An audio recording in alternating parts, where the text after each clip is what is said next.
device interface antara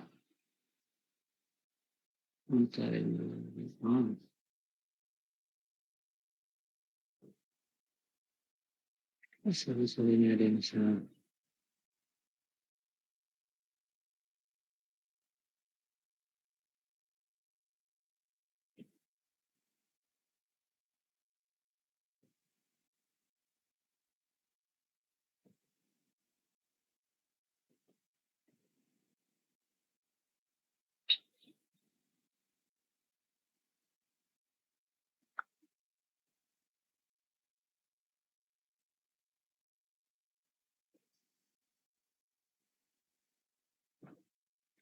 Ya, motor driver ini adalah sebuah device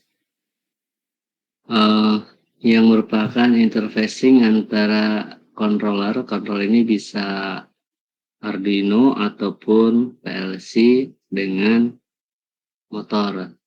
Nah, sebelumnya saya akan tunjukkan dulu tentang motor. Motor ini ada dua bagian. Yang ini adalah bagian stator yang nanti berputar, rotor yang akan berputar, dan bodinya itu adalah stator. Di dalam bodi ini ada lilitan yang cuma hanya lilitan aja, nggak ada komponen lain, yang merupakan konduktor yang terbuat dari kawat yang dililit ya. Kemudian sini ada skema dari instalasinya. Ini adalah motor di mana kalau ada 3 input berarti ini motor tipe 3 fasa. Kemudian ini adalah konektornya, kemudian ini menuju ke line, namun sebelum menuju ke line dipasang fuse. Apa fungsi fuse? Fuse ini adalah berfungsi sebagai pengaman. Pengaman dalam arti itu pengaman apa? Itu pengaman terhadap lonjakan arus yang tidak diduga. Karena kadang-kadang arus itu naik disebabkan karena tiba-tiba mungkin ada overload gitu ya. Nah, ini dengan dibatasinya fuse, maka arusnya akan dibatasi sesuai dengan batasan dari fuse. Misalnya fuse-nya 0,5 ampere, kemudian arus yang mengalir 1 ampere, maka otomatis fuse itu akan putus. Apa maksud kenapa harus pakai fuse? Nah, ini nanti Anda kalau saat TA kemudian berhubungan dengan motor, jangan lupa untuk pakai fuse. Kenapa?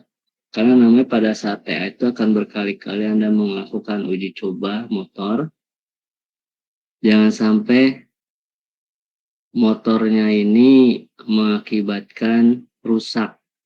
Karena pertimbangannya adalah satu, harga motor lebih mahal daripada harga fuse. Kedua, jika motornya sudah terinstalasi dalam sebuah sistem dan itu sulit gitu kan, karena memang ada pemasangannya sedemikian rupa, ini akan menyulitkan. Andai kata motornya terbakar, ini akan harus Anda bongkar pasang lagi. Dengan adanya fuse, jadi Anda tidak perlu lagi melakukan bongkar pasang di instalasi. Cukup diganti fuse-nya saja. Kemudian, bagaimana motor itu terjadi atau bisa terbakar? Prosesnya seperti apa? Nah, ketika motor terbakar itu penyebabnya adalah, atau motor itu tidak jalan karena terbakar adalah memang karena arus yang berlebihan, melebihi dari kapasitas ataupun spesifikasi dari motor itu sendiri. Nah, motor itu sendiri kalau kita lihat di konstruksinya itu merupakan hanya lilitan saja, tidak ada komponen lain. Dan lilitan ini terbuat dari kabel yang ada emailnya, biasanya berupa cairan, namanya resin kalau nggak salah ya. Cairan resin ini bersifat isolasi, walaupun kabelnya tidak dibungkus, tidak ada pembungkus karetnya, namun dengan adanya resin ini dia memiliki kemampuan untuk melindungi konduktor dari short gitu. Terus kenapa kok pakainya kabel yang model seperti ini, tidak kabel yang ada pembungkus karetnya? Nah, karena kalau pembungkus karet berarti apa? Ketika arus itu mengalir ke sebuah ini namanya apa? Kabel yang terbuka ini, maka di situ akan terhalangi proses medan magnetnya. Karena dengan dililit seperti ini, jadi medan magnetnya itu saling menguatkan satu sama lain. Karena ada teorinya, apabila sebuah arus mengalir dalam sebuah konduktor, maka di sekitar kabel tersebut ada medan magnet. Hal ini dibuktikan dari sebuah eksperimen di mana ketika didekatkan sebuah magnet, maka arah magnet ini akan menyimpang atau akan menjauh gitu ya dari kabel yang dialiri oleh listrik. Nah, itu kemudian ketika ini dililit gitu kan akan membentuk medan magnetnya semakin kuat. Tujuan dari medan magnet tadi adalah untuk membentuk fluksi. Fluksi ini yang akan memutarkan motor. Karena tanpa, apalagi ini motor 3 fasa, maka di sini ada istilahnya fluksi berputar. Fluksi berputar itu variabel apa atau variabel apa yang mempengaruhinya? Variabel pengaruhnya adalah si fasa. Jadi ketika ini satu lain dengan lain yang lain, antara lain 1 dan lain 2 dan juga lain 3 ini memiliki fasa yang berbeda. Totalnya itu semuanya 360 dan mereka bergantian ya. Ketika mereka bergantian maka akan membentuk sebuah putaran. Putaran ini berpengaruh pada medan fluksi putar di sini. Semakin frekuensinya kita naikkan, maka medan putar ini akan semakin cepat putarannya dan kemudian akan memutarkan motor. Nah, untuk mengetahui seberapa besar torsi dari sebuah motor ketika berputar, ini sangat dipengaruhi oleh besarnya arus yang mengalir. Semakin besar jumlah arus, semakin besar amplitude arusnya, maka torsi yang dihasilkan itu semakin kuat, gitu ya. Jadi berputarnya ini karena ada medan putar. Jadi dia akan mengikuti medan putarnya sesuai dengan medan putar dari fluksi yang dihasilkan oleh lilitan ini. Kemudian ketika arusnya melebihi batas spesifikasi dari motor, maka resin-resin ini akan terbakar. Hati-hati dengan arus, walaupun arus memberikan efek positif yaitu bisa menambah torsi motor, juga dia akan membakar resin. Kenapa? Karena kabel dari penampang kabel yang kita pakai di sini itu menentukan berapa besarnya arus yang mampu dilewatkan. Kalau arusnya besar, itu memberikan dampak kabel ini menjadi panas. Nah, akibat panas, maka lapisan resin yang menutupi kabel itu akan terbakar. Nah, akibat terbakar, biasanya sebelum motor itu mati total, didahului dulu dengan bau sangit. Bau sangit itu adalah resin yang terbakar. Kemudian akhirnya meleleh, sehingga antara kabel kabel yang lilitan satu dengan lilitan yang berikutnya itu akan terjadi short. Akibat dari short, fungsi dari induktansi dari kabel ini akan hilang dan dia tidak lagi berperan sebagai induktor melainkan sebagai konduktor biasa. Nah, karena itu bersifat konduktor dan tidak ada fluksi, berarti tidak ada medan putar. dan juga torsi pun hilang, maka motor akan berhenti saat itu. Itulah proses terjadinya kenapa motor ketika bau sangit langsung motornya berhenti gak bekerja. Dan kalau kejadiannya seperti itu, kalau model motornya besar seperti ini mungkin bisa dibawa ke bengkel ya, ke ke tukang dinamo. Tapi kalau motornya kecil, nah itu biasanya saya nggak tahu, belum pernah atau ada yang bisa memperbaiki. Ya kalau kecil itu jarang banget ya ada tukang reparasinya. Tapi kalau motor yang sebesar ini itu masih ada. Nah kemudian ini adalah bentuk dari kontaktor ya. Ini gambar skemanya. Nah ini adalah gambar pengawatan yang paling sebelah kanan. Lalu ini adalah skematik diagram. Kita coba untuk memahami apakah betul antara pengawatan dengan skematik diagramnya. Nah, di sini dipasang lagi fuse. Nah, simbol fuse itu ada dua ya. Ini fuse yang S, yang satu lagi fuse yang simbolnya kotak. Dan barangnya berbeda. Kalau ini untuk arus kecil, ya. Kalau ini model fuse yang simbol untuk arus besar. Sehingga penempatan atau pemakaiannya berbeda. Nah, setelah fuse, nah ini fuse-nya.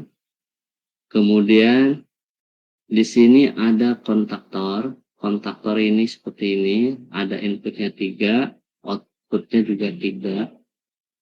Kontaktor itu di mana sih barangnya atau simbol koma itu dari gambar switch sampai ke bentuk transformer ya. Ini satu paket. Ini sebenarnya kontaktor ini cara kerjanya seperti relay. Hal ini dibuktikan dari ketika kontaktor ini mendapatkan arus, dia akan menghasilkan magnet. Magnet ini akan menarik ketiga switch ini ya bersamaan. Jadi dia seperti switch on off ya. Jadi ini ada switch elektronik yang dikendalikan oleh switch yang ada di sini untuk mengalirkan arus ke transformator bagian dari kontaktor. Kemudian karena ini kontaktor ini butuh input, dia tidak mungkin butuh trigger, nggak mungkin triggernya ngambil dari sini secara langsung. Kenapa? Karena ini tegangannya sangat besar ya. Kalau dia motor 3 pasang, mungkin ini masing-masing 220, 220, 220. Jadi nggak mungkin tiba-tiba ininya besar untuk triggernya. Karena itu diambilkan satu dari sebuah transformer. Transformer ini ada dua input, yaitu bagian sisi primer dan bagian sisi sekunder. Kalau kita perhatikan seperti ini, nah dia diambil dari dua line dari 3 line. Jadi cukup 2 aja.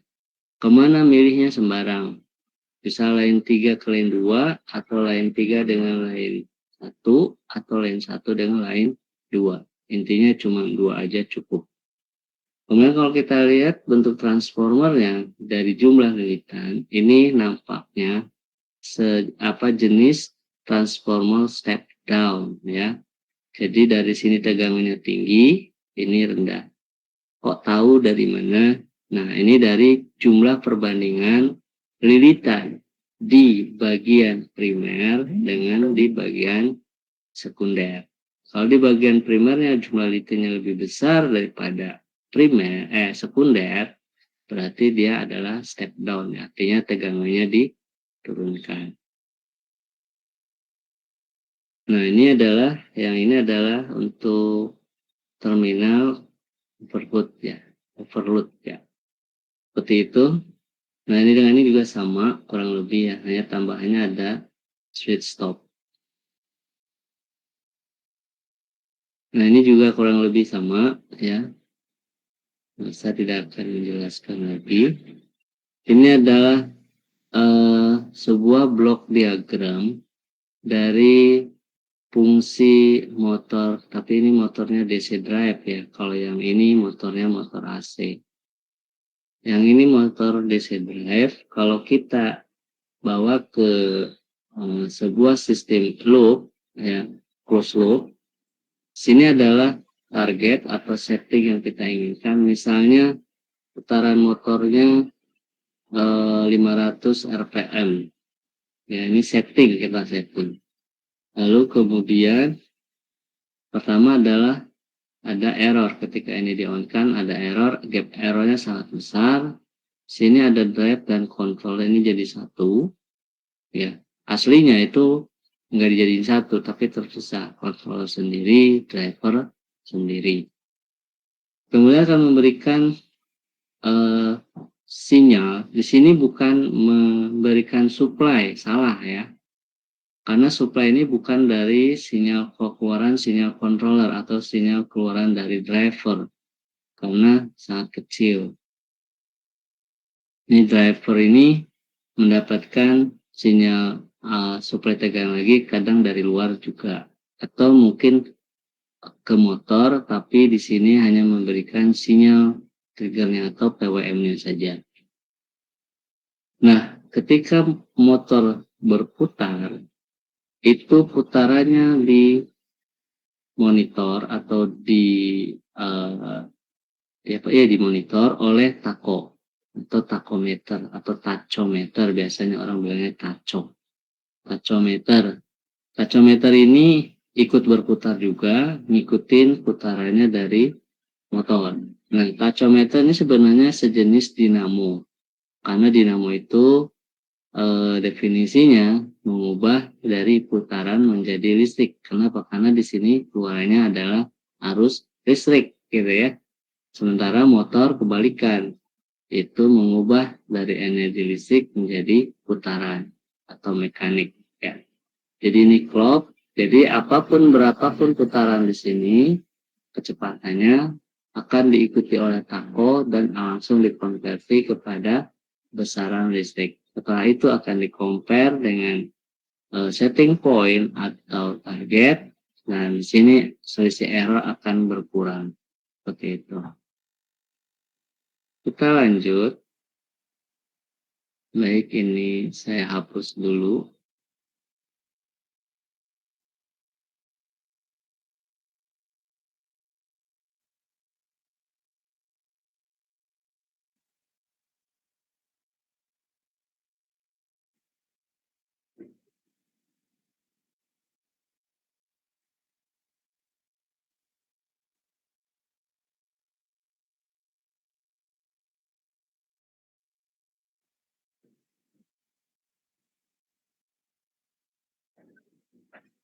Oke. Nah, ini adalah contoh dari driver motor DC. Nah, barangnya seperti ini. Ini adalah rangkaian dalamnya, ya, skematik diagram dari keseluruhan dari motor driver. Ini adalah bagian yang fundamental. Anda harus paham, Anda harus mengerti bagaimana alur prosesnya dan juga bagaimana cara kerjanya, sehingga motor ini bisa berputar atau putaran motornya bisa diatur, ya, bukan sekadar bisa berputar tetapi kecepatannya itu bisa diatur. Nah, sebelum Anda memahami bagaimana alur proses dari rangkaian ini, terlebih dahulu Anda harus memahami dan mengetahui simbol-simbol dari komponen ini, ya, termasuk namanya dan juga cara kerjanya. Jangan sampai Anda tahu simbol atau mungkin nggak tahu simbol dan juga nggak tahu masing-masing cara kerjanya. Ini akan berbahaya. Kenapa? Karena akan malu seorang backgroundnya elektronika tetapi nggak ngerti, ya.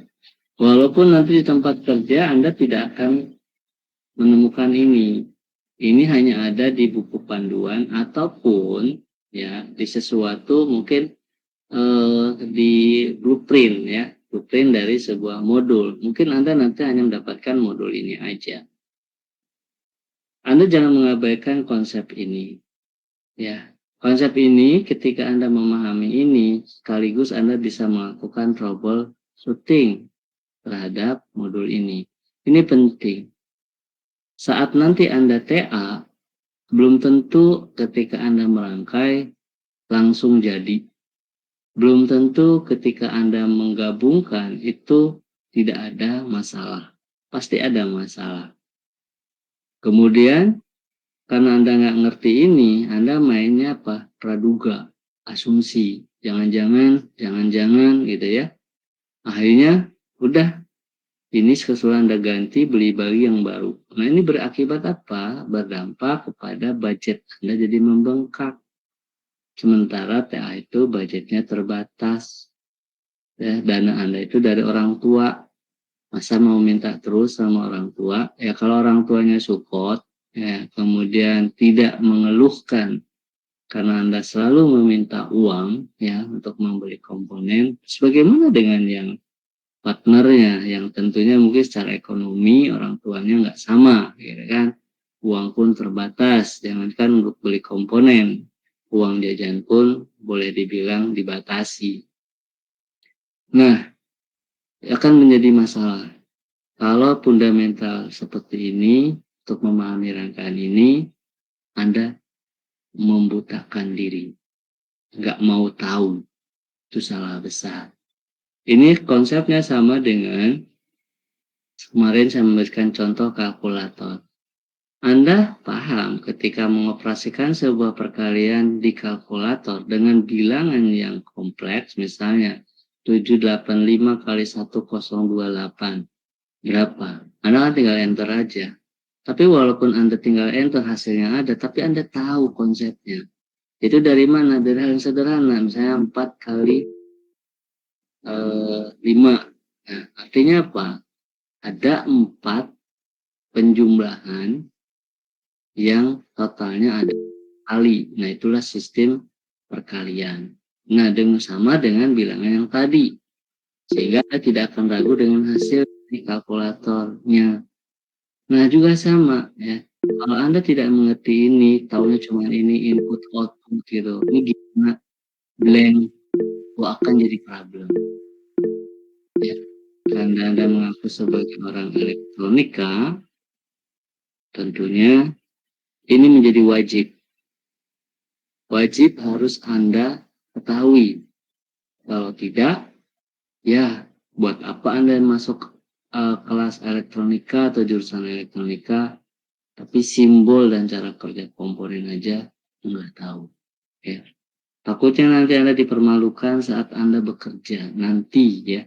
Mungkin sekarang sih enggak, Anda berlindung. Berlindung dari apa? Ya berlindung dari komunitas gitu kan. Sebenarnya sama satu kelas gitu kan. Kalau sama-sama nggak ngerti ya sama-sama nggak ngerti juga. Tapi nanti saat Anda bekerja, nggak bisa Anda berlindung dari komunitas. Anda betul-betul dituntut tentang performance, ya kemampuan pribadi, kemampuan personal yang ditonjolkan. Kalau kemampuan personalnya tidak mumpuni, nah tentunya akan menjadi sorotan ataupun pertanyaan dari supervisornya. Kalau Anda punya atasan, pasti akan ditanyakan. Mungkin pertanyaannya, lu elektronika apa bukan sih? Nah, pasti itu pertanyaan, sebenarnya pertanyaan menyinggung. Kok gitu aja nggak ngerti? Kok gitu aja bingung? Gitu. Lu belajar apa dulu? Nah, pasti kan ditanya-tanya. Kan malu. Malu ya. Apalagi kalau nanya itu di depan teman sepekerjanya. Teman sepekerjanya pasti kan senyum-senyum ya ketika melihat kebodohan kita. Ya. Nah, jangan sampai seperti itu. Ya. Sebelum itu terjadi, yuk mumpung masih jadi mahasiswa, belajar lagi, pelajari lagi, diingat-ingat lagi, gitu kan. Sebelum malunya nanti. Kalau malunya nanti, wah udah, di mana Anda akan ditaruh mukanya, ya kan? Apalagi nanti setelah itu dibully ya, setiap ke lapangan atau setiap ada trouble atau setiap harus mengecek. Anda pasti di situ keringat dingin, bingung, dan memilih diam atau menghindar. Nah ini jadi beban, bebannya apa? Beban psikologis. Ya. Orang lain nggak tahu gitu. Atau Anda pulang ke rumah, Anda mendapatkan perlakuan di tempat pekerjaan seperti itu, memilih diam gitu kan, nggak ngomong, nggak apa, tiba-tiba minta resign. Nanti orang tua Anda pada bingung, kok baru kerja tiba-tiba minta resign, ada apa? Ya. Karena akhirnya semua orang jadi kena dampak. Ya, padahal problemnya datang dari diri sendiri. Ya. Jangan sampai terjadi hal seperti itu. Baik, saya akan melakukan sebuah tanya jawab. Tanya jawab ini adalah tidak lain untuk mengukur sejauh mana Anda paham. Ya, lebih baik ditanya oleh saya sekarang. Andai kata tidak menjawab pun, nggak jadi soal. Kenapa? Karena status Anda masih belajar. Tetapi kalau nanti sudah bekerja dan Anda jadi karyawan, ditanya sama supervisornya, itu jauh lebih malu. Kenapa? Karena akan direndahkan. Ya, akan istilahnya dipermalukan. Tapi kalau di sini nggak ada yang mempermalukan, nggak ada yang namanya menyalahkan. Yang ada adalah terima kasih, bersyukur. Kenapa? Karena dari tidak tahu jadi tahu. Begitu bedanya. Kenapa? Ya karena ini kan proses belajar. Wajar. Kalau ketika ditanya, nggak tahu. Atau ketika menjawab, jawabannya keliru. Ini nggak jadi masalah.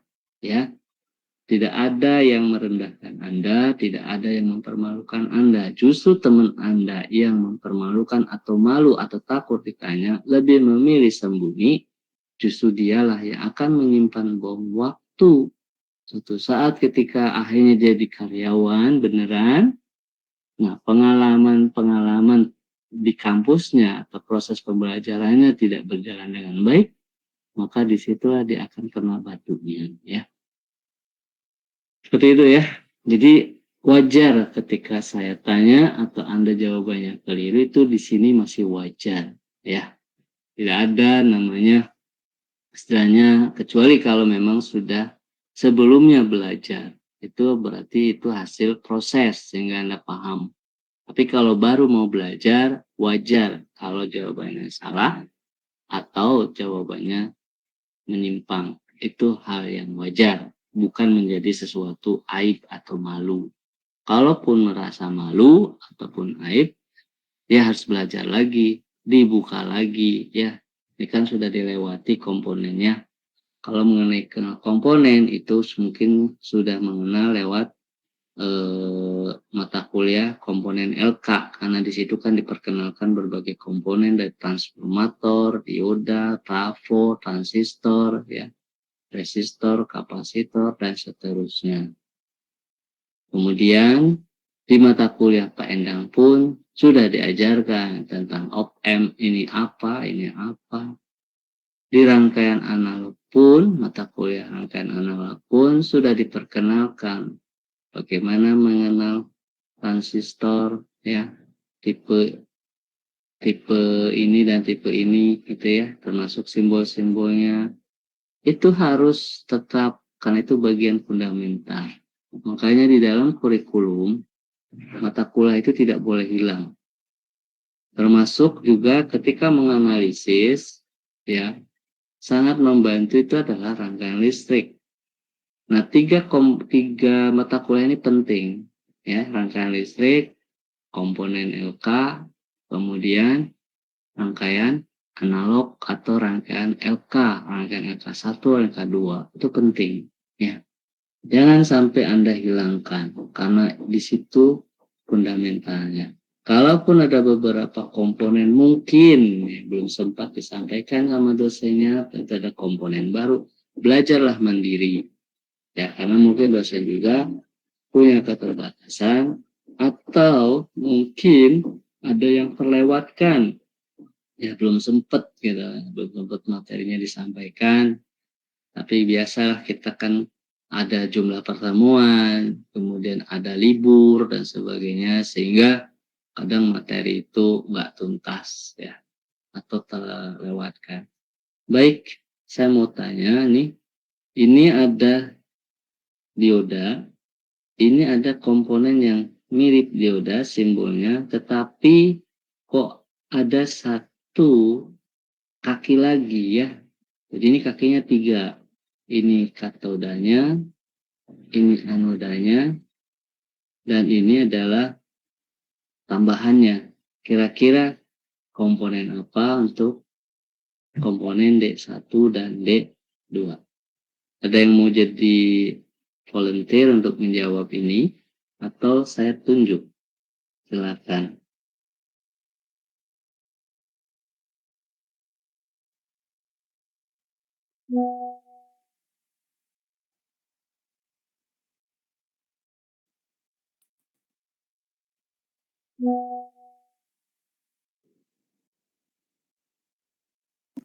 Halo. Baik, kalau nggak ada volunteer, saya akan coba tanya ke Irfan. Pan, yang D1 sama D3, ini komponen apa namanya?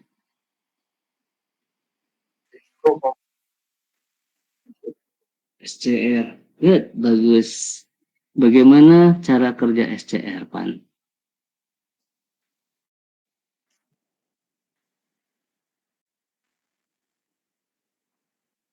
Mm-mm.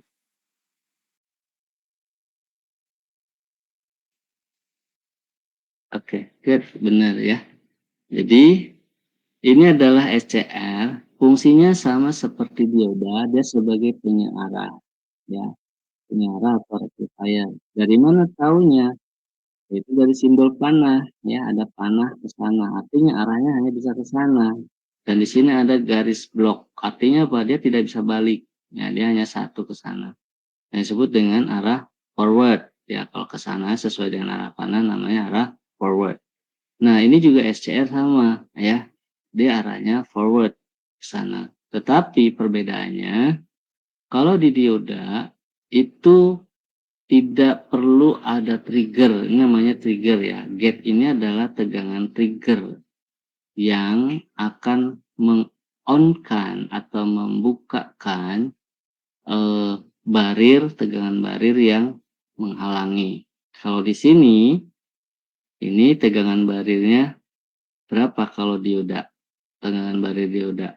Kalau ini mungkin saya mau tanya ke Mira. Ayo Mira. Mira kira-kira berapa tegangan barir dioda kalau jenisnya silikon? Kan ada 2 semikonduktor yang mungkin sudah diperkenalkan, yaitu jenis silikon dan germanium. Kira-kira berapa tegangan barirnya? 0,7 volt ya Pak. Iya, 0,7 atau 0,6 ya. Kalau itu tuh yang silikon apa germanium semikonduktornya?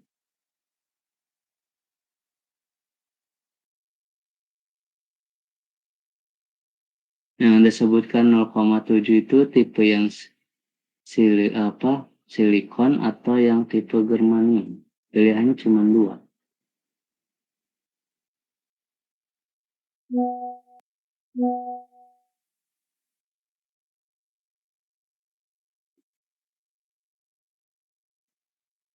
Ayo, Silikon Pak. ya, good. Pertanyaan berikutnya, tegangan barir itu tegangan apa, ya kan? Datangnya dari mana? Baik, saya akan berikan sebuah konsep ya sederhana. Ini konsep dari sebuah dioda. Nah, dioda itu sebenarnya kita bagi 2. Ini bagian yang silikon atau semikonduktor tipe positif, ini silikon yang tipe negatif. Nah, ini adalah simbolnya seperti ini. Yang ini adalah bagian katodanya, dan ini adalah yang anoda. Oke, ya. Jadi simbolnya adalah arahnya adalah dari katoda menuju anoda. Gitu ya, simbolnya seperti ini. Ini simbol dari dioda. Tegangan barir itu tegangan di mana? Terus kok ada tegangan barir? Apakah itu bisa dihilangkan? Tegangan barir tidak bisa dihilangkan karena itu bagian dari behavior atau karakteristik dari adanya apa? Adanya perbatasan antara silikon tipe semikonduktor tipe P dan tipe N. Ya, di sini positif semua. Ya, seluruh permukaan P ini positif semua, seluruh permukaan N ini negatif semua. Karena ada daerah perbatasan, maka ada di sini rembesan. Yang positif akan masuk ke negatif, yang negatif akan masuk tembus ke positif. Tetapi tembusan ini nggak sampai ke ujung, hanya di sekitar perbatasan. Ya, kenapa? Karena ada gaya tarik menarik, karena positif dan negatif itu kan saling menarik ya, saling attraction, saling menarik gitu kan. Negatif ke positif, positif ke negatif. Nah ini secara natural itu kalau ada positif negatif, kalau kita bawa ke beda potensial, berarti di sini ada beda potensial. Bukan berarti dengan 0,7 volt itu bukan berarti menghasilkan sumber tegangan, salah. Tetapi itu ada potensial yang kalau diukur karena ada positif negatif, berarti apa?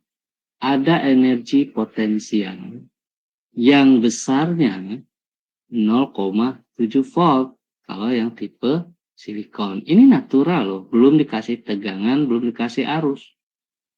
Jadi naturalnya ya akibat dampak dari didekatkan antara positif dan negatif.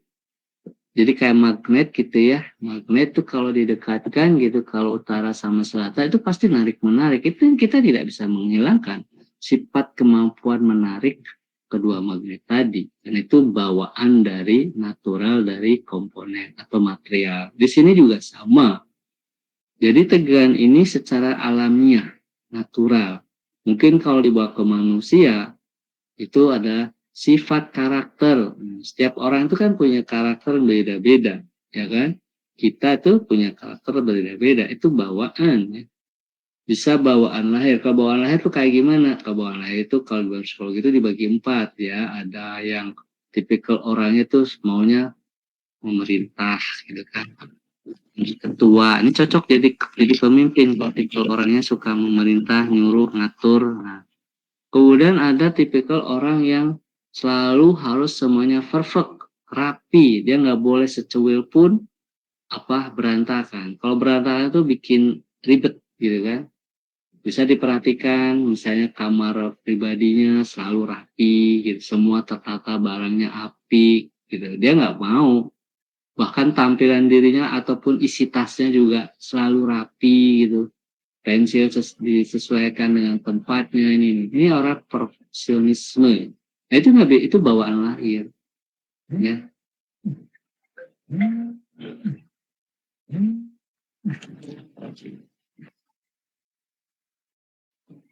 Sebentar ya, saya nggak kenal.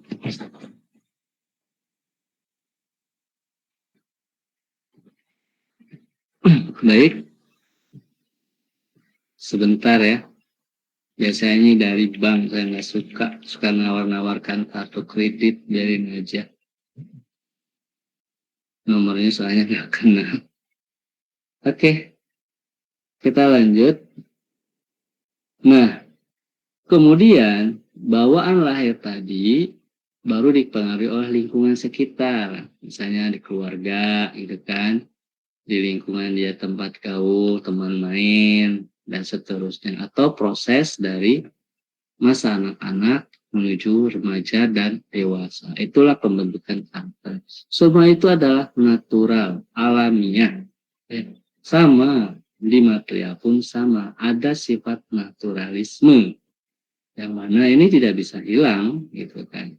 Nah, itulah proses terjadinya tegangan barir ya, akibat dari adanya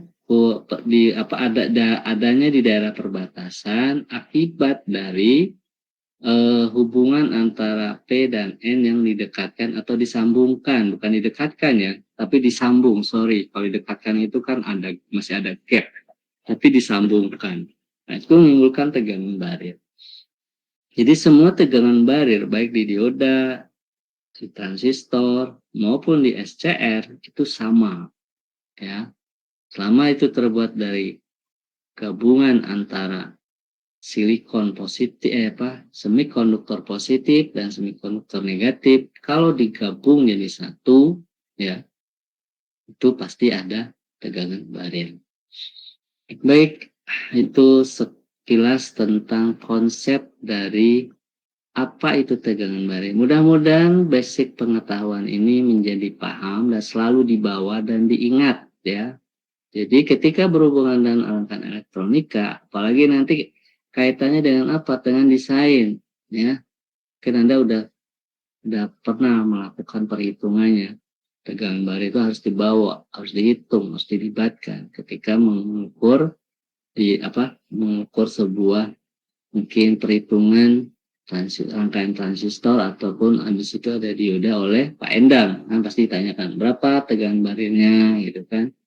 Itu nanti untuk perhitungan desain, perhitungan matematika. Untuk apa? Untuk menentukan berapa nilai komponen berdasarkan arus dan tegangan, ya, yang setelah dikurangi oleh tegangan-tegangan barir tadi atau tegangan-tegangan natural yang muncul.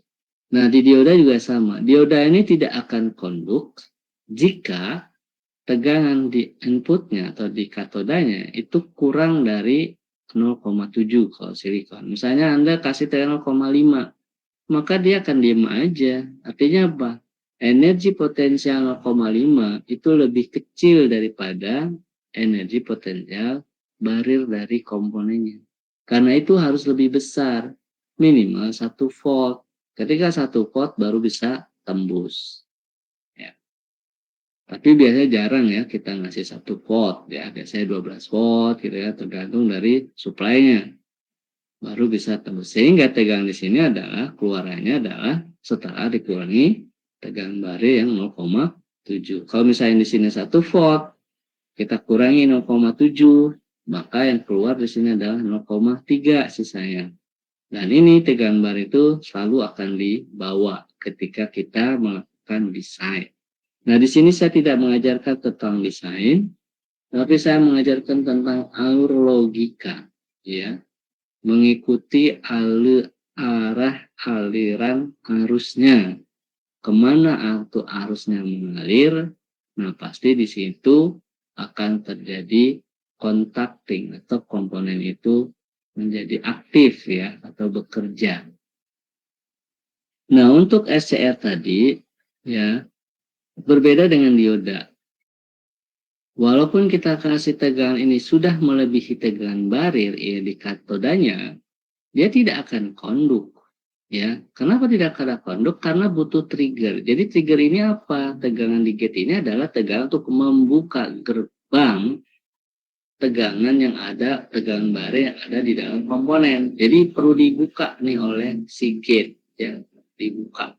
Baru arusnya masuk set gitu. Tapi kalau dioda tidak dibuka, tetapi sifatnya melawan. Jadi butuh dilawan, butuh didorong, nah, supaya bisa tembus, bisa melewati tegangan barir, baru konduk. Nah, di SCR nggak bisa. Di SCR memang didesain seperti itu. Jadi walaupun Anda sudah memberikan di sini tegangan melebihi dari 1 volt, karena tegangan barirnya kan 0,7, ini nggak bakalan bisa konduk. Jadi perlu dibantu oleh trigger, oleh tegangan trigger ini masuk lewat gate. Untuk apa? Kayak tirai gitu ya. Untuk membukakan tirai, ya, tirai yang menghalangi. Nah, ketika tirainya sudah terbuka, baru bisa lewat. Itu bedanya ya. Sehingga dikatakan kalau dioda ini sebagai rectifier biasa, kalau ini dia sebagai komponen kendali. Kenapa kendali? Karena bisa dikendalikan lewat trigger. Mau on, ya tinggal dikasih aja tegangan. Mau off, ya tegangannya dihilangin gitu. Kalau ini nggak bisa dikontrol. Ya, begitu kasih tegangan langsung blast, gitu. Kasih tegangan langsung blast. Asal tadi harus lebih besar dari tegangan bariernya. Nah, itulah konsep koten. Nah, ini yang SCR kadang juga disebut dengan TRIA. TRIA itu trigger amplifier ya, kalau nggak salah, memang tidak salah. Jadi keseluruhan dari ini itu sebagai rectifier, penyearah. Penyearah dari mana? Nah, kita perhatikan inputnya. Yuk kita telusuri ke sini. Ini inputnya dari sini. Tuh. Ini inputnya adalah sebuah tegangan AC. Berapa? 120 volt. Di sini juga diketahui cirinya apa? Ada frekuensi. Kalau ada tegangan, ada frekuensi, walaupun tidak ada simbol sinus, ini pasti adalah tegangan AC. Nah, sementara di bagian dalam setelah melewati rectifier, ini semua komponen-komponennya bekerja di sinyal DC. Ya, dia nggak bisa bekerja di 120 volt AC. Kalau Anda paksakan masuk, semua komponen akan terbakar. Kenapa? Karena satu, tegangannya melebihi dari batasan minimum. Biasanya komponen DC itu ya minimal 5 volt gitu ya. Mungkin maksimal ada yang bisa sampai bertahan 24 volt gitu ya. Kalau ini 120, otomatis ledak ya, hangus, bau, terbakar. Dan juga karakteristiknya beda. Kalau ini DC itu lurus, kalau ini bolak-balik ya. Kalau bolak-balik itu sama aja dengan diobok-obok ya. Udah positif, dikasih negatif. Balik lagi positif. Negatif lagi. Itu artinya apa? Komponen DC-nya diobok-obok. Ya, dengan positif negatif. Nah, tentunya dia akan mati. Rusak. Oke, setelah ini. Nah, ini ada komponen. Kita perhatikan ada Q3, Q2, Q1. Ya. Coba kita telusuri ya. Nah, sorry, saya bahas ini dulu. Nah, di sini kita lihat D4 dan D2, D3, ini arahnya searah. Ya, bukan searah ya, diarahkan satu titik. Artinya apa? Artinya ini adalah titik keluarnya. Ya. Ini D1 dan D2, dia arahnya forward ya, cabang 2. Artinya di sini titik masuknya di sini. Ya. Masuknya di sini. Sorry. Titik masuknya di sini ya, di sini karena sesuai dengan supply-nya. Ini arah arus balik masuk. Jadi di sini keluar lewat motor, kemudian balik lagi. Karena ini harus membentuk loop ya, supaya pas supaya ngalir. Kalau nggak ada loop, harusnya nggak bisa ngalir. Di sini adalah titik masuk, ini titik keluar. Ini adalah titik supply, di mana supply-nya masuk. Lewat rectifier ini. Ya,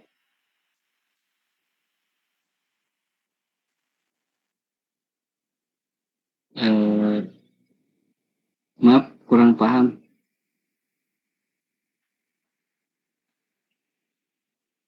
Enggak, kursor. Kursornya jalan nggak?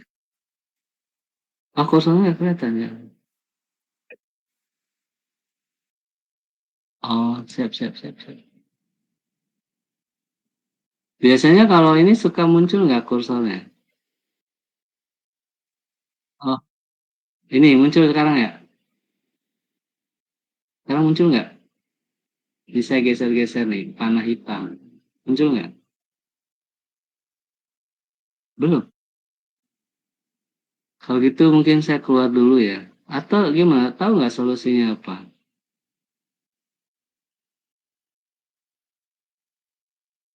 Oh, pakai sepeda. Baik, baik. Ini ya, kita masih bicara di sini. Oh, ini nampak ya? Oke. Ini adalah kalau kita terus dari sumber, berarti ini sumbernya masuk lewat sini. Karena ini AC ya, AC itu bisa bolak-balik ya.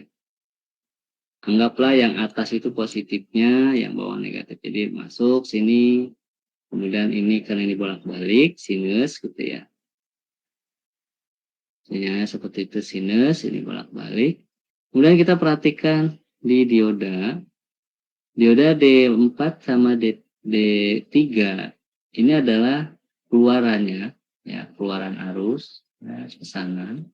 Kita telusuri, lalu sini ada looping lewat motor. Nah, karena ini arusnya harus looping ya, kalau enggak arus nggak bakalan lewat dan masuk lagi ke dioda itu ke D1 dan D4. Anda harus perhatikan titik pertemuan antara D4 dan D3 ya di ujung anodanya. Artinya bahwa arusnya ini arus yang di dioda D4 dan di dioda D3.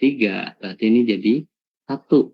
Karena hukum Kirchhoff, hukum arus, bahwa arus itu jumlah arus yang masuk ke titik cabang dengan jumlah arus yang keluar dari titik cabang itu jumlahnya sama. Artinya di situ ada summing dan pengurangan itu apa namanya? Penambahan dan pengurangan tergantung cabangnya ya. Nanti arus yang mana yang lebih besar? Ya tentunya dia akan melihat nilai terhadap resistansinya. Kalau nilai resistansi atau hambatannya besar, tentunya arusnya yang akan masuk kecil. Kalau resistansi hambatannya kecil, tentu arusnya akan mengalir lebih besar. Kalau ada titik cabang gitu. Nah ini adalah konsep ini adanya di mana? Di rangkaian listrik ya. Kita belajar di sana. Karena itu jangan sampai dihilangkan atau dilupakan. Oke, kita lanjut. Nah, jadi konsepnya seperti itu. Oh, berarti ini airnya ngalir. Nah, kemudian Anda perhatikan, ketika sudah melewati motor, selain kembali lagi ke dioda, di sini juga harusnya cabang ya. Sana juga kan. Jadi dibagi dua.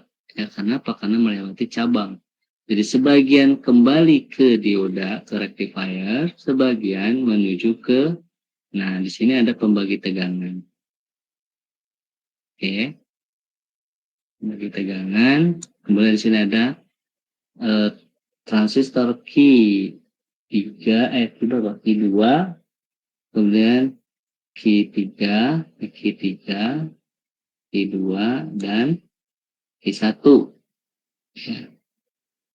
Kemudian satu lagi adalah tipe UJT. UJT itu hampir mirip sama dengan transistor ya cara kerjanya. Nah saya mau tanya ini,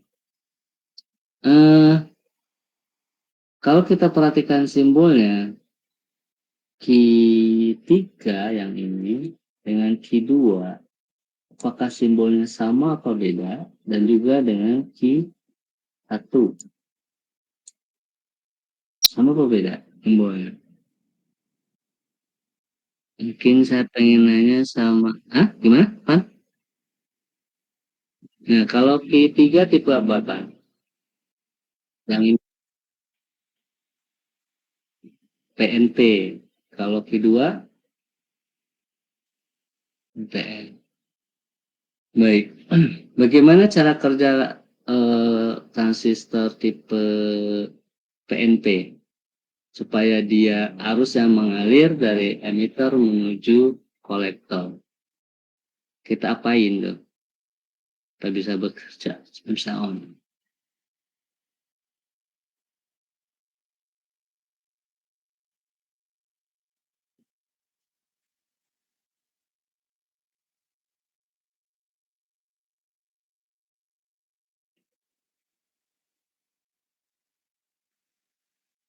Saya hapus lingkarannya ya, supaya tidak mengganggu ini. Ya, kira-kira gimana? Cara kerja atau mengaktifkan atau mengonkan, kalau tadi kan SCR dan mengonkannya itu adalah dikasih trigger ya, di gate-nya ya. Nah, kalau di transistor tipe PNP ini gimana supaya transistornya bisa on atau bisa conduct? Nah, ini gimana caranya? Karena Anda harus tahu, kalau enggak nanti bingung menganalisa. menganalisa komponennya. Ya, kalau di PNP itu kan arusnya masuk lewat emitor, gitu kan, keluar lewat kolektor. Kalau tipe NPN harusnya masuk lewat kolektor, keluarnya lewat emitor. Nah, di sini ada satu kan basis kan, sama konsepnya dengan gate di komponen ini SCR tadi. Kira-kira kalau di PNP basisnya kemana arus basisnya? Ke dalam apa keluar?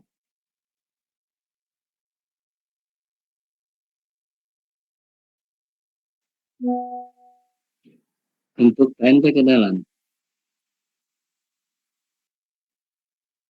Kalau NPN terbalik ya,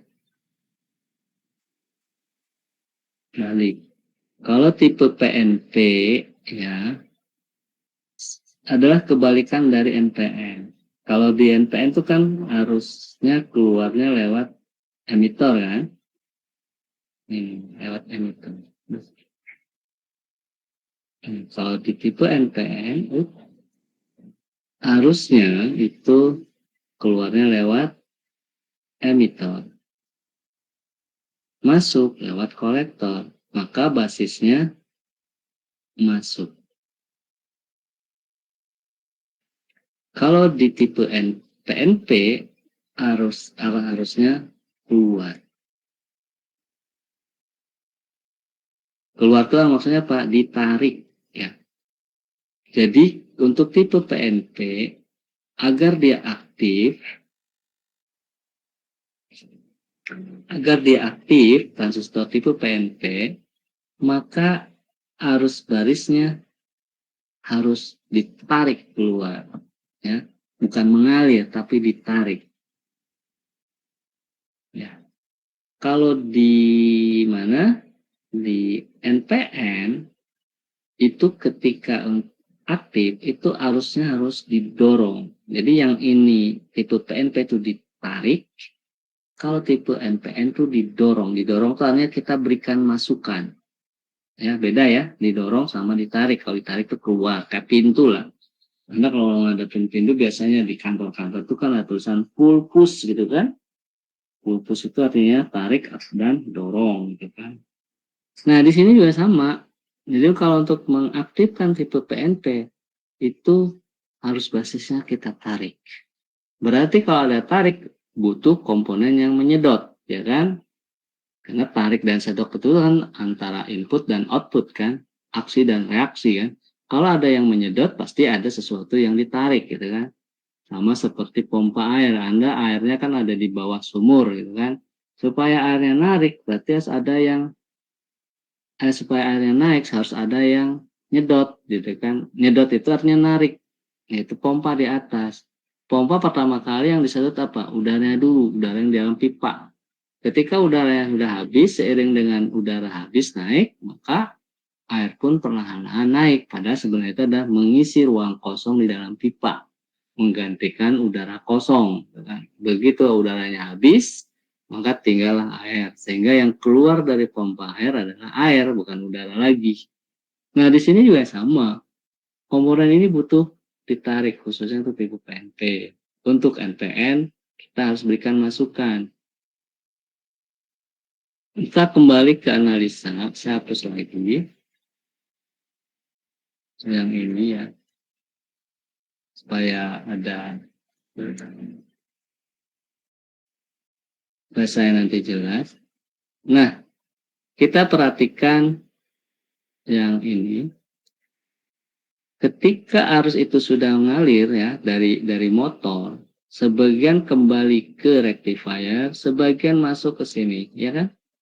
Tuh, dia akan menuju ke ground, tapi karena di sini ada titik cabang, dia akan masuk. Sama nggak dengan konsep tadi? Ketika arus basisnya masuk, apa katanya kalau tipe NPN? akan ada arus kolektor ditarik. Jadi Q2 dulu aktif, dia akan menarik dan dikeluarkan di emitor. Ketika ditarik, dia akan berasal, arus itu berasal dari sumber dan juga dari basis Q3. Dengan demikian berarti apa?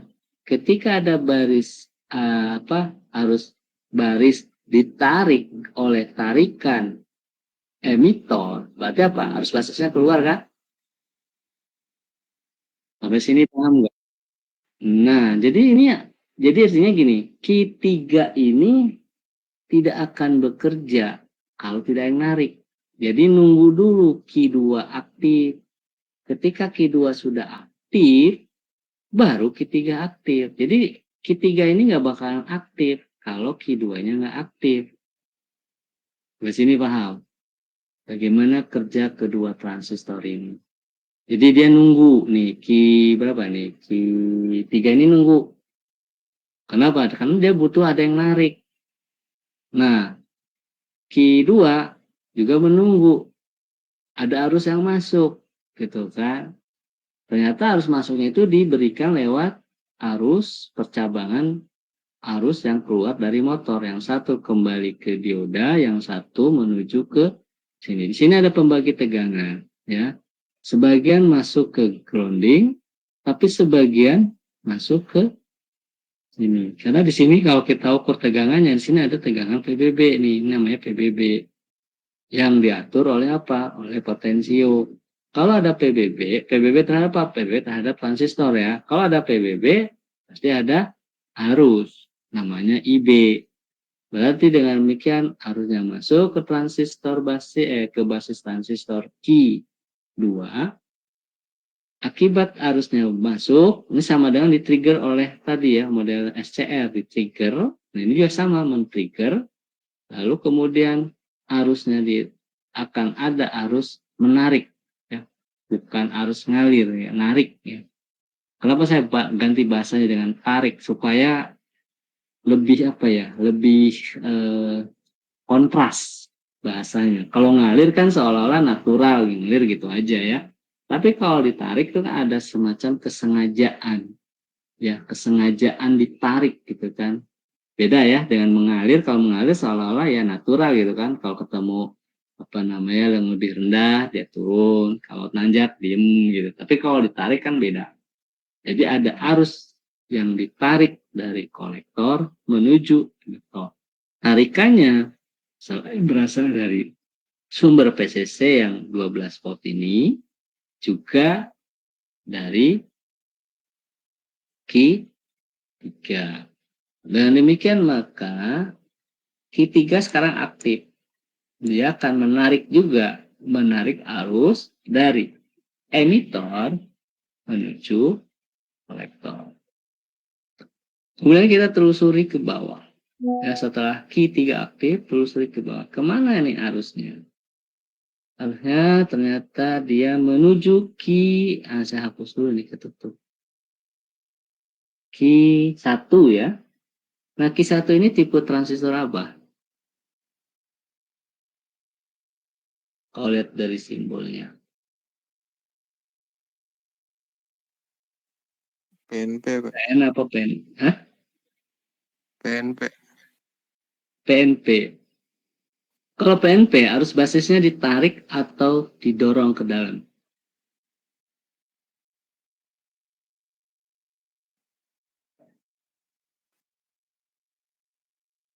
Kalau PNP, arus basisnya ditarik atau didorong? Dia ditarik, Pak. Oke. Berarti di sini arus basisnya harus ditarik keluar. Lalu kita di sini mungkin Anda akan terjadi kontradiktif. Loh, gimana Pak? Di sini kan dari gimana tuh dari mana? Q3 ya, ini Q3 ya. Q3 itu kan harusnya ngalir. Terus kalau ditarik gimana gitu? Berarti ini berlawanan dong. Karena ini kan titik cabang. Benar nggak? Iya, Pak. Nah, di sini berarti apa? Siapa yang narik? Jadi kayak gini. Ini adalah pipa ya dari Q3 ketutup dari Q3 menuju op-amp itu seperti selang yang sudah diisi air ya, bukan udara. Kalau saya pakai penghapus kelihatan nggak geseran penghapusnya? Enggak, Pak. Kursor penghapus kelihatan nggak? Enggak kelihatan. Hah? Enggak kelihatan. Nggak kelihatan. Nih, saya kan lagi geser-geser eraser penghapus, simbol penghapus. Nggak kelihatan. Iya, Pak. Tidak terlihat. Baik, kalau gitu saya pakai garis aja ya. Jadi saya hapus dulu nih supaya ini.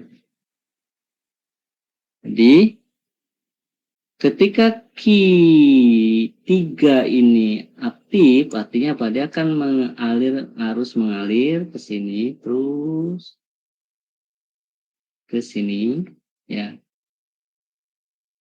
ya sampai di sini ya. Ini harus.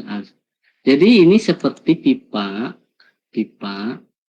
yang awalnya kosong, sekarang sudah terisi oleh air. Tetapi air itu enggak ngalir, cuman mengisi ruang kosong. Dia standby. Paham? Kayak kita nih keran di rumah kan udah diisi air kan semuanya. Selama kerannya nggak dibuka, di dalam pipa kan masih ada air kan, dia kan diam gitu kan, standby. Kenapa tidak ada yang bocor kan? Ketika ada salah satu keran yang dibuka, baru dia ngalir. Begitu konsepnya. Paham nggak? Iya, Pak. Jadi di sini, nah, jadi di sini arus itu kondisinya standby. Nunggu apa? Nah, kita perhatikan analisa di op-amp. Op-amp ini tipe apa? Op-amp yang ini ya, yang ini saya lingkari. Ini op-amp tipe apa? Kalau lihat konstruksinya, ya, tipe apa op-ampnya? Maksud saya bukan tipe ya. Rangkaiannya ya, op-amp apa? Kan ada penguat inverting, penguat non-inverting. Nah, ini dibangun sebagai op-amp penguat apa?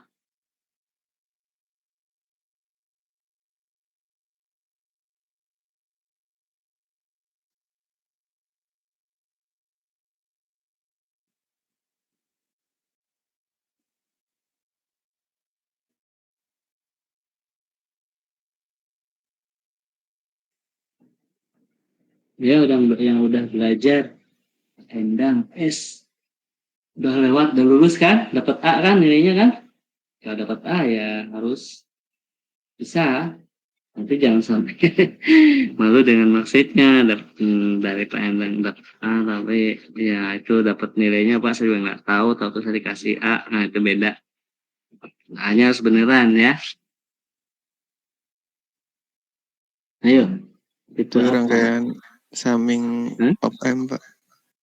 Iya betul, itu namanya summing. Tapi saya minta yang fundamentalnya. Penguat apa? Dibangun dari penguat apa? Inverting apa non-inverting? Dari penguat inverting, Pak. Inverting, ya good. Taunya dari mana? Itu tandanya terbalik, Pak. Yang negatif Anda, sama positifnya, Pak. Jadi positifnya malah ke ground itu, Pak. oh konsepnya salah, bukan terbalik tandanya ya. Anda lihat di apa tuh?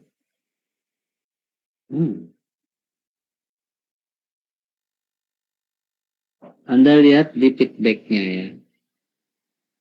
Di sini feedbacknya adalah di RF negatif ya. Kalau negatif, ya, kalau inverting itu kan, ya inverting itu kan output di sini itu kan min kan, min P ya kali hasilnya tuh min lah kurang lebih. Jadi rumusnya itu kan RF per, karena ini summing ya, RF per apa nih? R2 ya. R2 nulis R2 sudah susah. R2 kali tegangan speed control ya. P speed control SP. Aduh, SP ini susah. Nah, Anda perhatikan di sini kan min ya. Kenapa? Karena inverted. Ya, artinya apa? Inputnya diambil yang di bagian sisi ini ada simbol negatif. Di op-amp ini ngambilnya, nah ini sebagai input negatif. Nah yang positifnya di ground. Artinya apa? Keluaran tegangan di op-amp ini adalah negatif.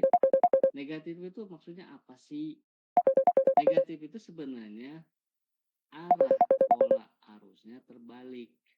Bukan maju keluar ke sini ya. Ini artinya kan maju. Ini pasti positif tegangannya. Karena negatif artinya apa? Arah arusnya adalah kebalik. Ya, kan mestinya kan logikanya kan ini input gitu ya, masuk kemudian keluar ke sini kan. Gitu kan? Karena ini negatif berarti apa? Arah arusnya di situ berarti bukan keluar, tetapi masuk ke dalam.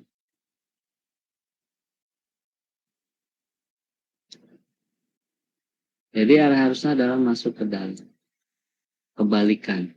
Yang ini, yang sisi inputnya ke dalam op-amp, yang bagian outputnya, output op-amp juga masuk ke dalam. Jadi di sini seolah-olah ada virtual ground. Jadi berpusat ke sini. Itu kalau mau dilihat, dianalisa dari sisi arah aluran arusnya. Atau kembali kepada konsep op-amp ideal. Op-amp ideal itu apa? Tegangan atau impedansi inputnya sangat besar sekali dan impedansi outputnya sangat kecil. Nah, karena ini negatif, tegangannya keluaran di op-amp itu negatif, artinya apa? Negatif itu adalah arah arusnya yang terbalik gitu ya. Mengakibatkan dia negatif. Kalau kita perhatikan, ketika op-amp ini aktif, artinya apa? Op-amp itu narik. Maka arus yang dari mana Q3 itu, sekarang tadinya kan standby. Karena ada yang narik, yang menarik siapa? Yang narik adalah op-amp ini. Akibat apa? Ketika dia konduk.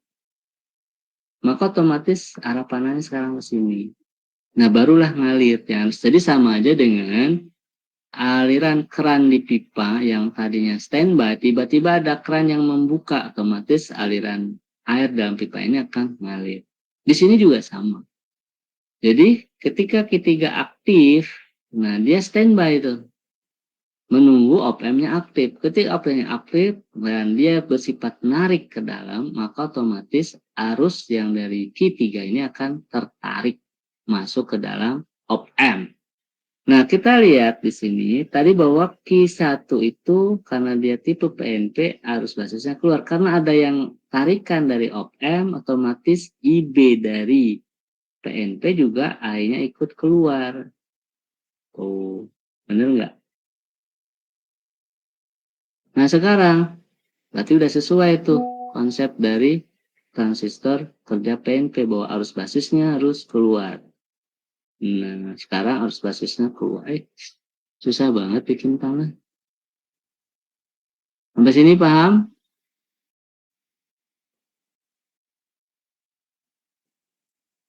Paham nggak? Paham, Pak. Nah, jadi Q1 ini akan aktif menunggu op-amp dulu aktif ya. Nunggu op-amp-nya dulu aktif. Ya. Karena dialah yang akan narik, sekali lagi narik ya. Akibat ada tarikan atau sedotan ya yang menyedot arus dari op-amp kan op-amp-nya bekerja, jadi semua akan ditarik di titik manapun gitu kan. Ya kan konsep tadi arus itu keluar dan masuk titik cabang itu sama. Ini kan ada titik cabang ya. Jadi ditarik dari Q2 keluar, kemudian dari Q1 juga masuk karena ditarik. Karena dia kan satu link. Nah, akibat ditarik oleh op-amp, maka sekarang Q1 aktif. Dia akan mengalirkan arus dari emitor menuju ke kolektor. Nah, di kolektor ini ketemu titik cabang lagi. Ada ada apa? Transistor, kemudian ada cabangnya ke UJT. Kamu tanya nih, UJT-nya tipe apa nih? NPN atau PNP?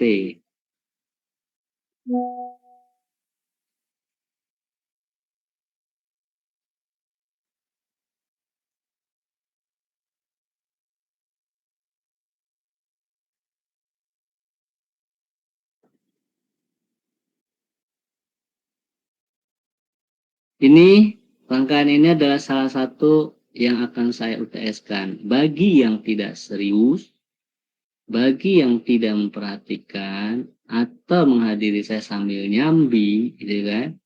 Udah alamat itu ya. Pasti ketika saya tampilkan kembali rangkaian ini, Anda nggak ngerti dan nggak bisa. Pada ini adalah salah satu poin atau soal yang akan saya keluarkan. Kenapa? Karena ini basic. Kira-kira UJT-nya apa? Tipe apa? Tipe N-channel, Pak. N-channel atau tipe NPN ya. N-channel itu arah arusnya masuk atau keluar. Arah arusnya adalah masuk ya. Sini. Nah, sesuai dengan keluaran aliran dari dari Q1 ini, dia tercabang. Satu ke kapasitor, satu ke UJT. Nah, kapasitor ini dia kan akan ngisi dan ngosong. Jadi ketika ada tegangan masuk, dia akan ngisi kosong. Isi kosong. Ini sinyal yang ada di kapasitor. Ya.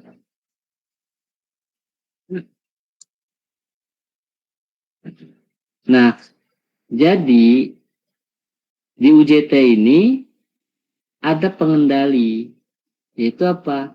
Ini pengisian dan pengosongan kapasitor. Sehingga di UJT tadi akan keluarannya itu akan membentuk sebuah pulsa. Pulsa apa? Mungkin sebutnya dengan pulsa modulasi. Nah, pulsa ini kalau kita perhatikan, keluaran dari UJT kemana? Kita telusuri. Ternyata ketemunya di dioda D1 sama D3, bukan dioda ya, SCL. Artinya, triggernya D1 dan D2 itu dikendalikan oleh UJT. Clear? Iya, Pak. Ya, jadi ini link-link ya, ngeling. Jadi kalau Anda tidak mengerti dan tahu cara kerja komponen, susah nanti memahaminya.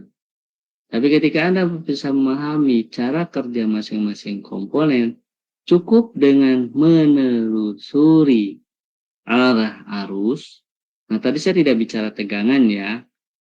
Kenapa? Karena kalau tegangan itu nanti larinya ke perhitungan ya, kalkulasi. Kita di sini cara kerja. Jadi cara kerja itu lewat menganalisa arus. Jadi konsepnya pakai logika. Nah, logikanya sederhana karena arus itu identik dengan aliran air di dalam pipa. Jadi kita analogikan ke sana gitu. Oke, kita udah sampai di sini. Sekarang kita mau lihat di op-amp yang bawah ya, op-amp yang ini.